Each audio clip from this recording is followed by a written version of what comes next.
This channel does not promote any violent, harmful, or illegal activities. All content provided by this channel is meant for an educational purpose only.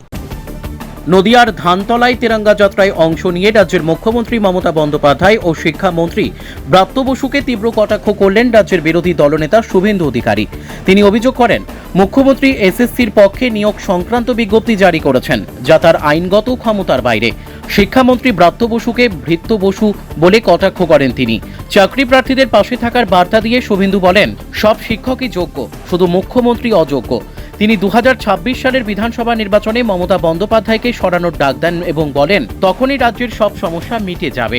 মুখ্যমন্ত্রীর শূন্য পদ বৃদ্ধির ঘোষণার বিরোধিতা করে শুভেন্দু বলেন, সুপ্রিম কোর্টের নির্দেশ অনুযায়ী তিনি তা করতে পারেন না।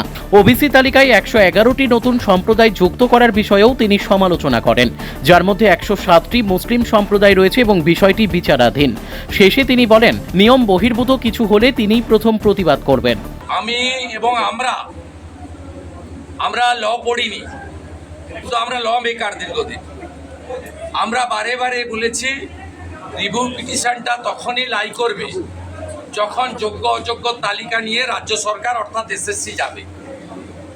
উনি প্রথম থেকে ওএমআর ট্যাম্পারিং, র্যাঙ্ক জাম্পিং, সাদা খাতা, টাকা নিয়ে এবং ওদের দলের নেতাদের আত্মীয় স্বজনকে বাঁচাতে চেয়েছেন, যা অভিজিৎ গাঙ্গুলি মহোদয়ের অর্ডারে 22 সালে মেনে নিলে আজকে এই 26,000-এর সর্বনাশ হতো না, ওটা 5-6 হাজারে রয়েছে।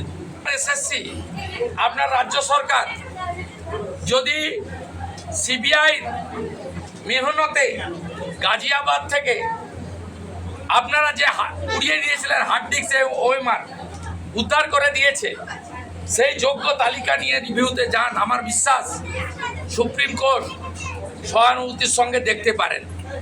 আপনারা যাবেন না, তাই সুপ্রিম কোর্টেরও দেখার সুযোগ নেই।